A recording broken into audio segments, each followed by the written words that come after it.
Controlando las emociones. Capítulo 4. Las emociones y el proceso del perdón. Hay dos cosas que hacen que uno se retuerza por dentro. La primera es todo lo negativo que nos han hecho los demás. La segunda es todo lo negativo que uno se ha hecho a uno mismo y a los demás. Hemos estado examinando cómo funcionan las emociones porque cualquier cosa que destruya la confianza en uno mismo o en los demás no solo le afecta a uno personalmente, sino que también afecta a las relaciones que uno tenga con los demás. En este capítulo vamos a considerar qué puede uno esperar de las emociones una vez que comienza a operar dentro del ámbito del perdón. A uno mismo, a los demás y a Dios. Sea rápido para perdonar. Quítense de vosotros toda amargura, enojo, ira, gritería y maledicencia, y toda malicia. Antes sed benignos unos con otros, misericordiosos, perdonándoos unos a otros, como Dios también os perdonó a vosotros en Cristo. Efesios 4, 31, 32. La Biblia nos enseña que hay que perdonar voluntaria y libremente. Hay que ser rápido para perdonar. Según la de Pedro 5, 5, debemos revestirnos del comportamiento de Jesucristo, lo que quiere decir que debemos ser mansos, pacientes, no fáciles de ofender, lentos para la ira, rápidos para el perdón y llenos de compasión. Mi definición de la palabra compasión es la habilidad de ver más allá de la acción para descubrir la razón por la cual se tomó dicha acción. Muchas veces hay personas que hacen cosas sin siquiera entender lo que hacen, pero siempre hay una razón de por qué las personas se comportan de la manera en que lo hacen. Igual sucede con nosotros, los creyentes. Tenemos que ser compasivos y perdonar, igual que Dios en Cristo perdona nuestros pecados, aunque no entendamos por qué hacemos lo que hacemos. Perdone para que Satanás no se aproveche. Y al que vosotros perdonáis, yo también. Porque también yo lo que he perdonado, si algo he perdonado, por vosotros lo he hecho en presencia de Cristo, para que Satanás no gane ventaja alguna sobre nosotros. Pues no ignoramos sus maquinaciones. Segunda Corintios 2, 10, 11. La Biblia enseña que tenemos que perdonar para que Satanás no gane ventaja alguna sobre nosotros. Así que cuando perdonamos a los demás, no solo les estamos haciendo un favor, sino que nos hacemos a nosotros mismos un favor aún mayor. La razón por la cual nos hacemos un favor a nosotros mismos es porque la falta de perdón produce en nosotros una raíz de amargura que envenena todo nuestro sistema. El perdón y la raíz de amargura. Mirad bien, no sea que alguno deje de alcanzar la gracia de Dios. Que brotando alguna raíz de amargura, os estorbe, y por ella muchos sean contaminados. Hebreos 12, 15. Cuando la falta de perdón penetra nuestro ser, nos llenan también el resentimiento y la amargura. El DRAE define la palabra amargura como gusto amargo, aflicción o amargura. Cuando los israelitas estaban a punto de salir de Egipto, el Señor les dijo que en la víspera de su partida prepararan el sacrificio de la fiesta de la Pascua, que incluía hierbas amargas.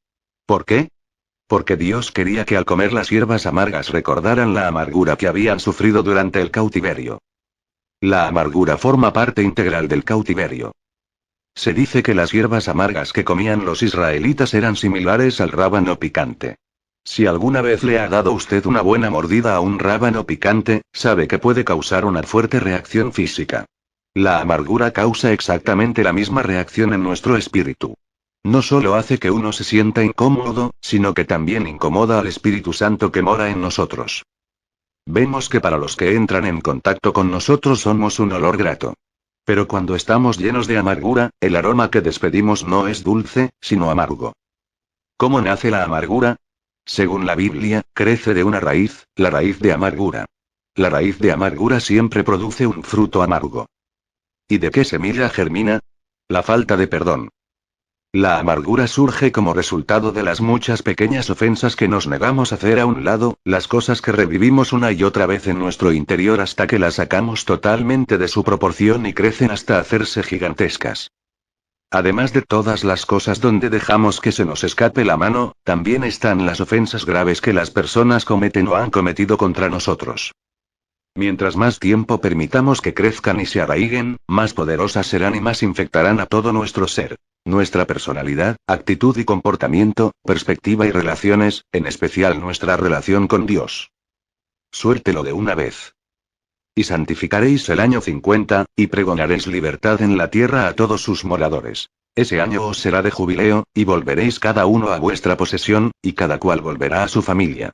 Y cuando tu hermano empobreciere estando contigo, y se vendiere a ti, no le harás servir como esclavo. Como criado, como extranjero estará contigo, hasta el año del jubileo le servirá. Entonces saldrá libre de tu casa, él y sus hijos consigo, y volverá a su familia, y a la posesión de sus padres se restituirá. Levítico 25, 10, 39, 41. Para evitar que Satanás le saque ventaja, perdone. Hágase un favor a usted mismo, y deje a un lado la ofensa. Perdone para que usted no terminara emponzoñado y aprisionado. Según el RAE, perdonar significa remitir la deuda, ofensa, falta, delito y otra cosa el perjudicado por ello. Eximirle a uno de la obligación pendiente. Cuando a alguien se lo halla culpable de un delito y se le impone sentencia carcelaria, decimos que tiene que pagarle una deuda a la sociedad. Pero si se le extiende un perdón, o sea, se le remite la pena merecida, se le permite salir en libertad sin que se le imponga impedimento alguno. Dicho tipo de perdón es imposible de comprar, solo lo concede una mayor autoridad. Cuando alguien nos ha ofendido tenemos la tendencia a pensar que esa persona nos queda debiendo algo. Por ejemplo, una vez una joven que vino a una de nuestras reuniones estaba en la fila para recibir oración y me dijo que acababa de agarrar a su marido siéndole infiel. Su reacción fue, me uno va a pagar. Cuando alguien nos ha herido, reaccionamos como si ese individuo nos hubiera robado algo o nos hubiera herido físicamente. Sentimos que esa persona nos las debe. Es por eso que Jesús nos enseñó a orar. Perdona nuestras deudas, así como también perdonamos a nuestros deudores, Mateo 6, 12. En Levítico 25 leemos acerca del año del jubileo, durante el cual todas las deudas eran perdonadas y todos los deudores eran perdonados y libertados. Cuando estamos en Cristo, cada año puede contar como un año de jubileo. Podemos decirles a los que están endeudados con nosotros a causa de su maltrato para con nosotros, te perdono y te libro de tu deuda. Puedes irte en libertad. Te dejo en manos de Dios para que sea Él quien lidie contigo, porque siempre y cuando yo intente lidiar contigo, Él no lo hará. Según la Biblia, no mantendremos a una persona atada en deuda perpetua, al igual que nosotros no debemos endeudarnos con nadie. No debáis a nadie nada, sino el amaros unos a otros. Porque el que ama al prójimo, ha cumplido la ley, Romanos 13, 8. Tenemos que aprender a perdonar a los demás, a cancelar las deudas que tienen para con nosotros. ¿Puede usted imaginarse el gozo de una persona a quien le dicen que le han perdonado una condena carcelaria de 10 o de 20 años? Esas son las buenas nuevas de la cruz. Debido a que Jesús canceló nuestras deudas, Dios puede declararnos, ya no me debes nada. Hay una canción, original en inglés, que expresa ese pensamiento con las siguientes palabras. Debía una deuda que no podía pagar. Él pagó una deuda que no debía. Nuestro problema es que, o seguimos intentando saldar nuestra deuda con el Señor, o seguimos intentando colectar la deuda que nos deben los demás. Al igual que Dios canceló nuestras deudas y nos las perdonó, es menester que cancelemos las deudas que los demás tienen para con nosotros y que se las perdonemos. Perdone ya de una vez por todas. Y cuando estéis orando, perdonad, si tenéis algo contra alguno, para que también vuestro Padre que está en los cielos os perdone a vosotros vuestras ofensas. Marcos 11, 25. Según Larousse, la palabra perdonar significa remitir una deuda o injuria. Indultar, absolver y eximir. O sea, dejar a un lado. ¿Cuántas veces le ha pasado que ha tenido un problema con alguien y piensa que ya han llegado a un acuerdo mutuo al respecto, solo para que la otra persona lo saque a relucir nuevamente? Mi esposo y yo hemos tenido muchas veces este tipo de experiencia en nuestra vida matrimonial. Soy de la opinión que los hombres están más dispuestos a dejar pasar las cosas que las mujeres. El estereotipo de la mujer criticona y mandona no está completamente errado. Lo sé porque yo era una de ellas. Dave y yo discutíamos por un problema y él decía, ay, olvidemos ya el asunto. Pero yo volvía a mencionarlo una y otra vez. Recuerdo que él decía desesperado, Joyce, ya basta, deja eso tranquilo de una vez por todas. Eso es lo que Jesús nos dice en este versículo. Ya basta, de una vez por todas, ya no lo menciones más, déjalo atrás para siempre. Pero la pregunta que nos planteamos es, ¿cómo? Reciba el Espíritu Santo. Entonces Jesús les dijo otra vez, paz a vosotros. Como me envió el Padre, así también yo os envío. Y habiendo dicho esto, sopló, y les dijo, recibid el Espíritu Santo. A quienes remitiereis los pecados, les son remitidos, y a quienes se los retuviereis, les son retenidos. Juan 20, 21, 23. La regla número 1 para perdonar pecados es recibir el Espíritu Santo, quien nos da la fuerza y la habilidad para poder perdonar. Ninguno de nosotros es capaz de hacerlo por cuenta propia. Creo que cuando Jesús sopló sobre los discípulos y ellos recibieron el Espíritu Santo, que en ese momento fueron salvos, nacidos de nuevo. Acto seguido, les dice que todos los pecados que ellos perdonen serán perdonados, y los que no perdonen, no serán perdonados. Parece ser que el primer poder que se les confiere a los recién nacidos de nuevo es el poder para perdonar. Si es así, entonces perdonar pecados es nuestro primer deber como creyentes. Mas, aunque tenemos el poder para perdonar los pecados, no siempre nos resulta fácil hacerlo. Cada vez que alguien me hace algo y tengo que perdonar, oro: Espíritu Santo, sopla sobre mí y dame la fortaleza necesaria para poder perdonar a esta persona. Hago esto porque las emociones están gritando y clamando dentro de mí: me hiciste daño, no es justo. En ese momento tengo que recordar lo que hemos aprendido, de dejar atrás los agravios y permitir que sea la justicia de Dios la que obre todo para bien. Tengo que recordar que mi deber es orar, el suyo es el de recompensar. Cuando alguien hace algo que lo hiere, vaya donde el Señor y reciba de él la fortaleza que necesita para posar sobre el altar su voluntad y decir: Señor, perdono a esta persona. Lo desato. Lo dejo ir. Una vez que haya hecho eso, tiene que dejarlo atrás de una vez por todas. No sirve de nada pasar por todo eso y entonces salir a almorzar con unos amigos y contarles todo con lujo de detalles. ¿Por qué? Porque Satanás lo usará como una oportunidad para anular su perdón y robarle la paz y la bendición. Satanás le lanzará el anzuelo. Por esto, mis amados hermanos, todo hombre sea pronto para oír, tardo para hablar, tardo para airarse. Santiago 1, 19. Es sumamente importante comprender que Satanás le lanzará el anzuelo, aún por boca de otros cristianos. ¿Sabe usted lo que le dirán durante el almuerzo? Así que, ¿y cómo te estás llevando con fulano o fulana de tal? Me dijeron que estaban teniendo problemas. ¿Ve qué tentador es el anzuelo? Ya que usted está intentando olvidar el asunto, quizás responda: no hubo malas intenciones de por medio. Pero si no se cuida, los demás seguirán lanzándole anzuelos a modo de preguntas, involucrándolo en un tema que usted había decidido olvidar. Sé cómo funciona el chisme porque hace años me resultaba imposible alejarme de un relato jugoso.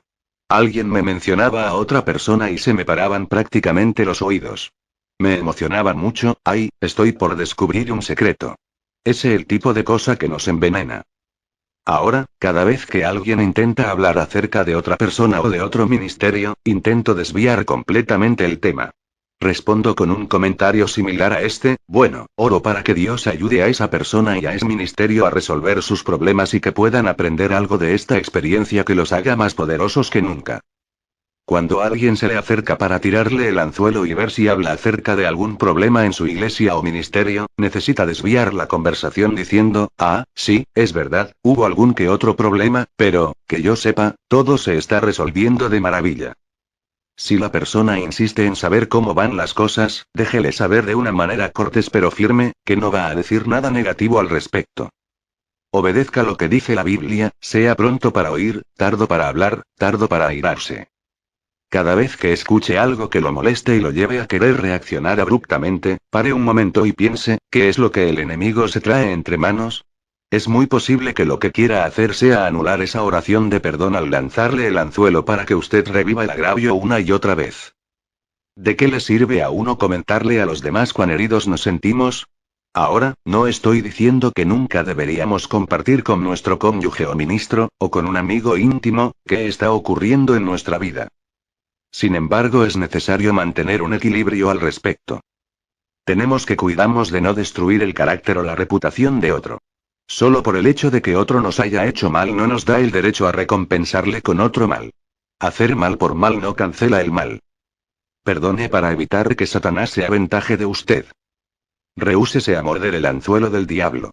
No siga viviendo el agravio en sus recuerdos. Si realmente quiere reponerse de una herida o daño, deje de pensar y hablar al respecto. Use un tono misericordioso. Y cuando llegaron al lugar llamado de la calavera, le crucificaron allí, y a los malhechores, uno a la derecha y otro a la izquierda.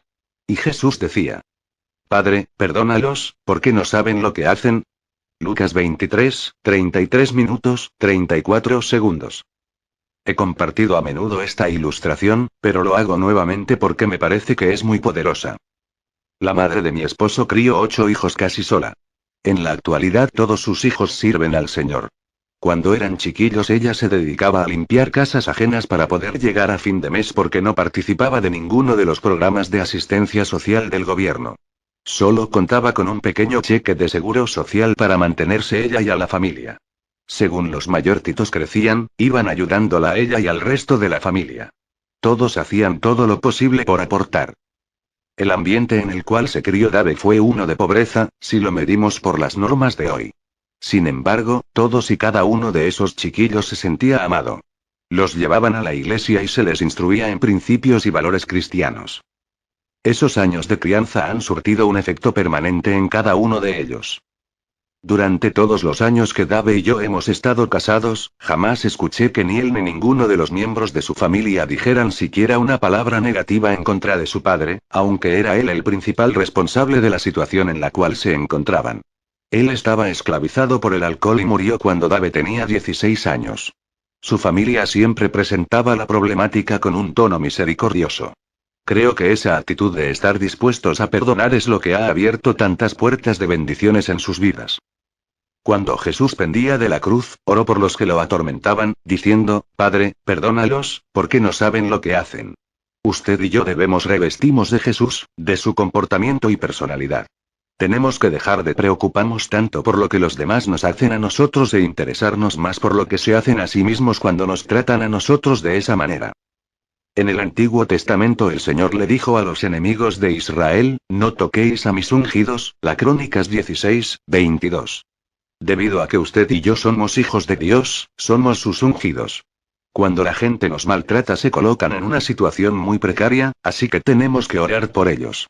Tenemos que extenderles misericordia y seguir el ejemplo de Jesús, y pedirle a Dios que los perdone porque no se dan cuenta de lo que están haciendo.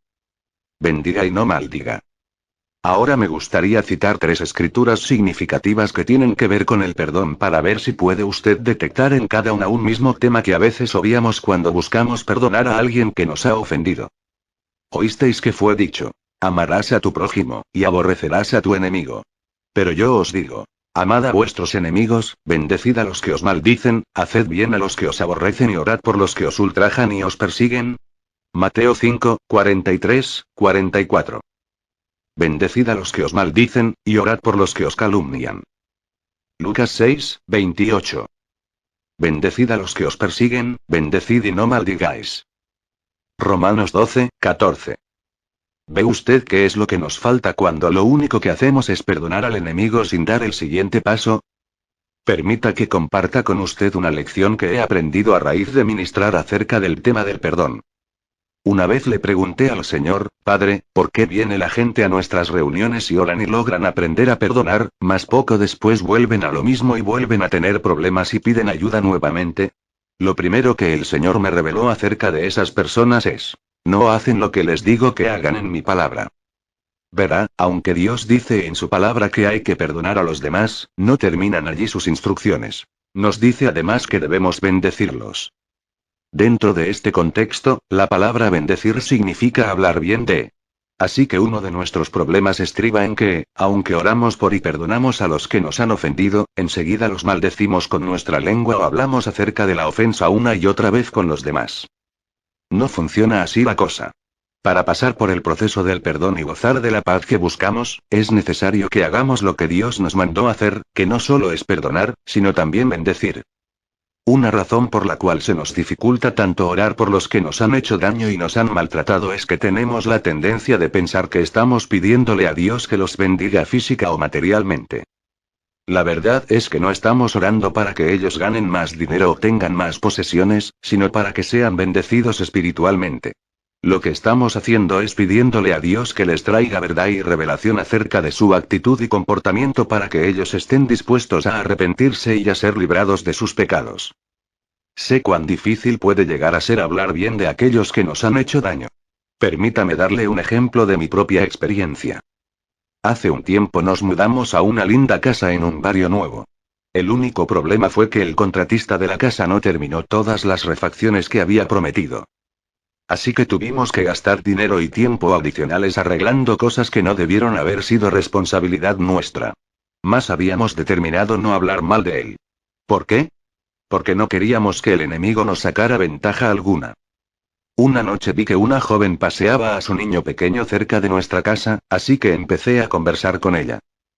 ¿Y cómo les va con la casa nueva? Le pregunté, tratando de ser amigable.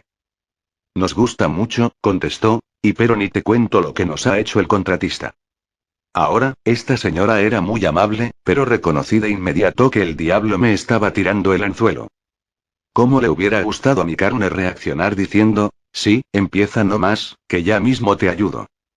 Estaba tan tentada de alentarla a empezar a hablar mal del contratista, pero en ese mismo momento me vinieron las palabras justas. Bueno, me imagino que resultaría difícil encontrar a cualquier contratista que lo haga todo 100% bien.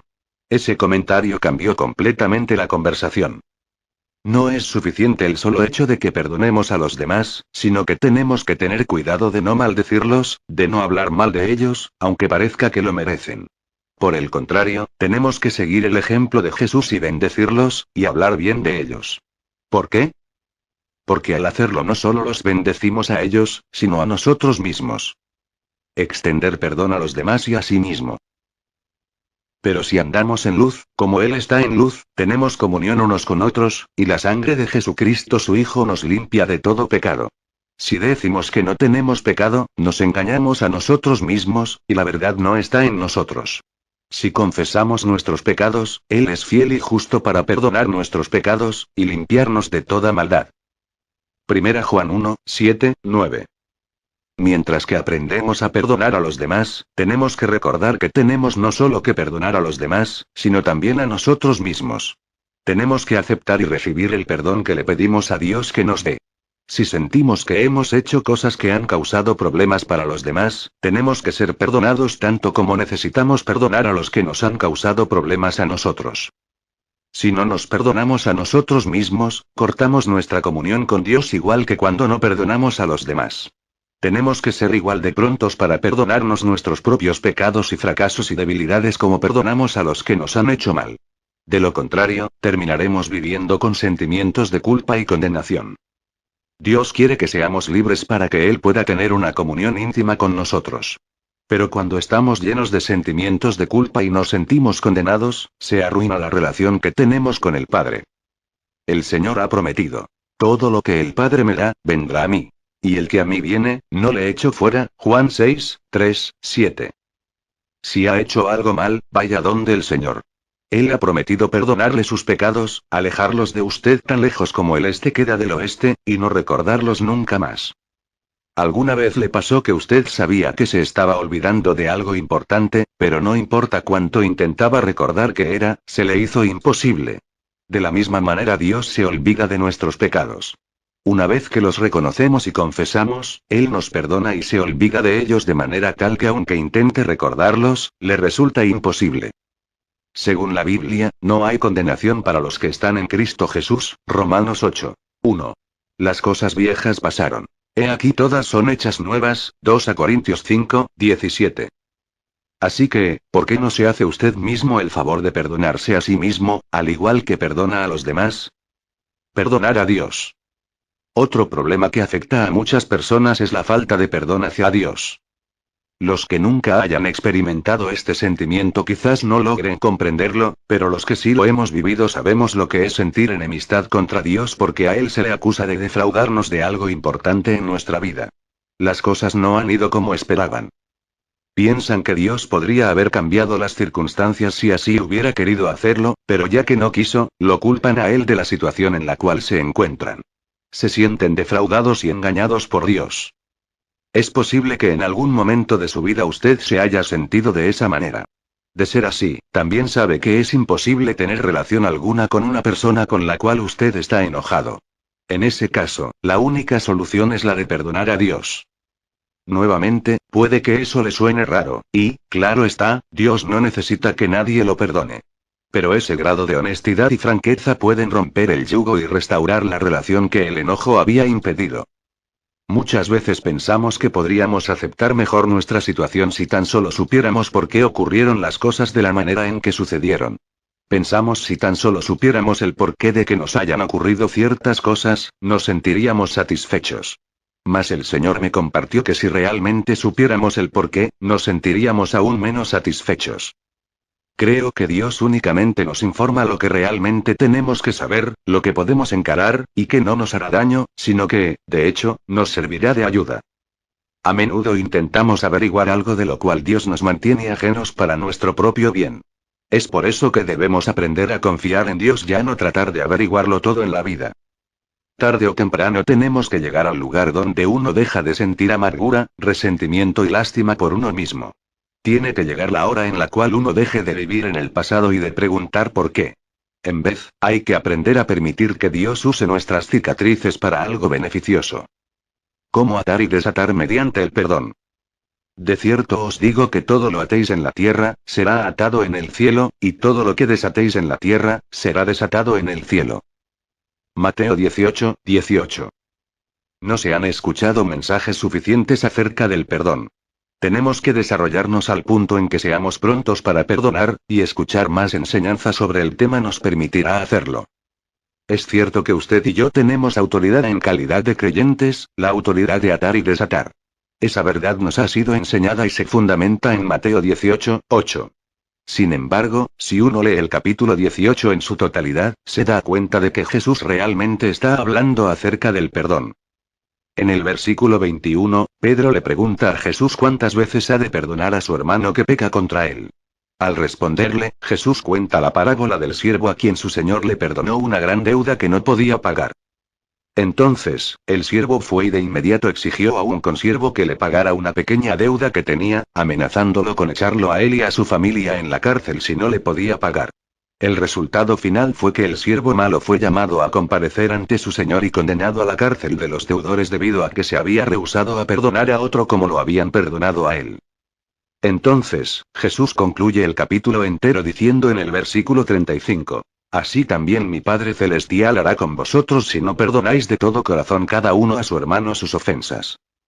En los versículos 15 al 17, justo antes del versículo donde se refiere a atar y a desatar, Jesús enseñó que si nuestro hermano peca contra nosotros, entonces debe ir donde él a solas para tratar de arreglar el asunto entre nosotros. Si se rehúsa a escuchar, tenemos entonces que llevar a otras dos personas con nosotros para hablarle. Si aún así se rehúsa a escuchar, entonces debemos traer el asunto a oídos de la iglesia. Si luego de eso sigue rehusándose a escuchar, entonces debemos romper la comunión con él. Sin embargo, ¿no se da cuenta usted que todo eso es para beneficio de él, y no para el nuestro? Cada paso. Yo sí creo que llega la hora en que quizás tengamos que romper nuestra comunión con una persona, pero debería ser para su beneficio, y no para el nuestro. Para ayudarle a realizar la gravedad de su mal comportamiento y, con la esperanza de que se arrepienta y luego exhiba un comportamiento acorde a las Escrituras. Hay muchas veces que cuando una persona tiene un problema, se niega a hacer nada al respecto hasta que alguna medida drástica, tal como romper la comunión, los fuerza a evaluar la situación y a tomar las medidas necesarias. El perdón y la restauración. ¿Perdón significa restauración? Muchos tienen la idea errónea de que si alguien los ha herido y perdonan a esa persona, que tendrán que volver atrás y permitir que les vuelvan a hacer daño. Creen que para poder perdonar, es necesario que entren en una relación activa con la persona que les hizo daño. Ese concepto está lejos de la verdad, y esta malinterpretación le ha causado problemas a muchos que desean perdonar. El perdón no necesariamente lleva a la restauración.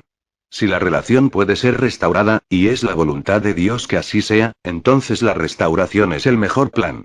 Pero una relación que ha sido rota, no siempre puede restaurarse, especialmente en casos donde ha habido maltrato de por medio. ¿Cómo limpiar las heridas? Hubo alguien que me maltrató por largo tiempo en los años de mi juventud. Llegué a odiarlo. Con el tiempo, muchos años después, Dios soberanamente me libró de ese odio porque yo se lo entregué y le pedí que me librara de él. Aunque había perdonado a esa persona, y había sido librada del odio que le tenía, no sentía deseo alguno de estar en su presencia. Aunque uno tome la decisión de perdonar a alguien, puede que tome mucho tiempo antes de que sanen nuestras emociones al respecto. Dios me reveló que perdonar es como limpiar la infección que hay en una herida.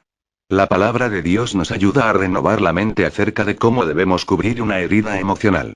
Sin embargo, la profundidad de la cicatriz resultante dependerá proporcionalmente de cuán bueno sea el tratamiento inicial que se le aplique a la herida cuando está recién hecha.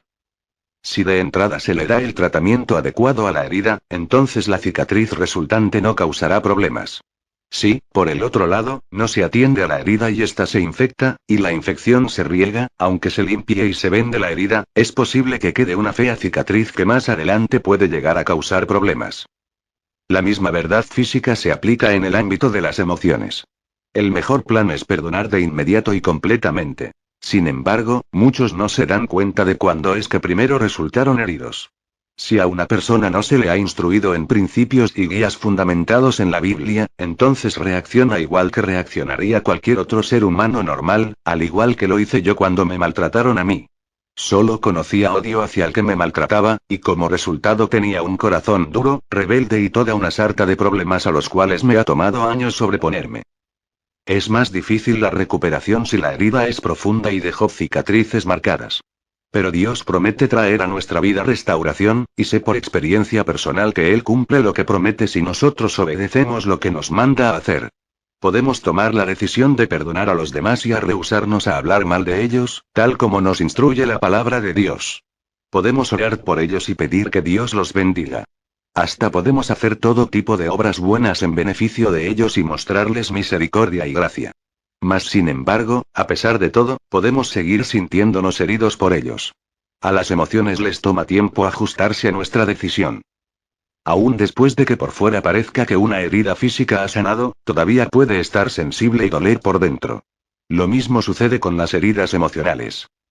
Debido a esto tenemos que aprender a distinguir entre el perdón verdadero y los sentimientos que siguen estando sensibles y siguen doliéndonos. El perdón contra los sentimientos. Creo que el engaño más grande que Satanás ha perpetuado dentro de la Iglesia es la idea de que si los sentimientos de una persona no han cambiado, entonces esa persona no ha perdonado en realidad. Muchos caen presos de este engaño. Deciden perdonar a alguien que les ha hecho daño, pero entonces el diablo los convence de que, debido a que siguen teniendo los mismos sentimientos hacia esa persona, que no han perdonado completamente a ese individuo. Entonces la persona vuelve al comienzo y ora nuevamente: «Ay Señor. ¿Pero qué es lo que me pasa? Quiero perdonar, pero no logro hacerlo. Ayúdame, Señor, te lo pido. Por favor, ayúdame». En mi caso, aunque había perdonado a la persona que me había maltratado y con el tiempo intenté tener una relación personal con él, él me indicó claramente que no pensaba que jamás hubiera hecho algo malo. De hecho, hasta se atrevió a culparme a mí de lo ocurrido. Al fin, me vi forzada a hacer lo que Jesús enseña en Mateo 18 y rompí completamente la comunión con él hasta que él vino al arrepentimiento. No habría sido para nada prudente intentar reconciliar la relación sin que él se arrepintiera. Hasta que la gente llega al arrepentimiento, sigue comportándose igual que antes, una y otra vez. Sabía que tenía que protegerme a mí misma y que no era la voluntad de Dios para mí abrirme nuevamente para soportar más maltratos. En un momento dado le dije: «Quiero que sepas que ya no tolero más que me maltrates. Me has dominado por mucho tiempo, pero ese control ya ha terminado. Te amo porque eres una persona por la cual Jesucristo murió, y estoy dispuesta a seguir adelante con nuestra relación, pero hasta que no reconozcas que pecaste contra mí y te arrepientas de ello, nos resulta imposible gozar de una relación normal».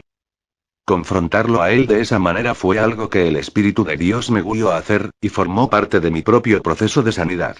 Por años yo había sido dominada por un espíritu de temor en lo que respecta a esta persona, y era hora de encararme a ese temor. ¿Quiere todo esto decir que yo estaba llena de amargura, resentimiento y no estuviera dispuesta a perdonar? No, solo quiere decir que podía distinguir entre el perdón que extendía y los sentimientos que sentía. Lo perdoné porque amo a Dios y anhelo obedecerle. Le tomó mucho tiempo a mis emociones ajustarse a mi decisión, debido a que las heridas calaban muy hondo, pero yo cumplí con mi parte. Yo había actuado según la palabra de Dios y había tomado la decisión de perdonar. No era posible aún la restauración, pero sí el perdón. Si hacemos lo que cabe dentro de la medida de nuestras posibilidades, Dios siempre hará lo que resulta imposible para nosotros. Yo sí podía tomar la decisión de obedecer a Dios, pero no podía cambiar mis sentimientos. Dios lo hizo con el pasar del tiempo. La sanidad toma tiempo. Podemos limpiar y desinfectar la herida. Podemos vendarla y darle tratamiento. Pero no podemos de hecho sanarla. Jesús es el sanador. Mi historia tiene un final feliz. Más tarde Dios se movió de una manera espectacular para traer liberación y sanidad a esta relación. El Señor había estado obrando tras bastidores, y un día la persona que me había maltratado me pidió perdón porque lo que había hecho me había lastimado. Me dijo que nunca había sido su intención hacerme daño, que aunque sabía que lo que hacía estaba mal, nunca había realmente comprendido hasta qué punto me había afectado. Para ese entonces ya yo lo había perdonado de corazón, pero cuando él admitió que había hecho mal y estuvo dispuesto a intentar hacer el bien, abrió la puerta para dar comienzo a la restauración de la relación. Ha sido un camino lento y a veces incómodo, pero por lo menos estamos avanzando. He incluido este ejemplo de mi vida personal para ayudarle a darse cuenta de que solo el hecho de que usted perdone no quiere decir que sus sentimientos queden anulados. Puede que le duela por mucho tiempo. Pero lo importante es no permitirle al enemigo que lo convenza de que, solo porque tiene los sentimientos heridos, usted no ha cumplido con la parte que le corresponde ante Dios. Recuerde, decida perdonar, ore por sus enemigos, bendígalos en vez de maldecidos. Sea bueno con los que lo han maltratado porque el mal se vence con el bien, Romanos 12, 21. Y espere, sabiendo que Dios se encargará de sus sentimientos. Con la ayuda de Dios podemos aprender a dominar nuestras emociones, aunque sean sensibles y nos duelan. Con el poder del Espíritu Santo ayudándonos, podemos aprender a no maltratar a los que nos hicieron daño. Podemos evitar decir cosas malas acerca de ellos. Podemos orar por ellos. Podemos esperar recibir la recompensa de Dios y ver su gloria manifestada en nuestra vida cuando escogemos hacer las cosas a su manera. Si te gusta este canal, ayúdanos a seguir subiendo audiolibros y suscríbete. Comenta abajo qué libros y de qué autor quisieras que subiéramos. Muchas gracias.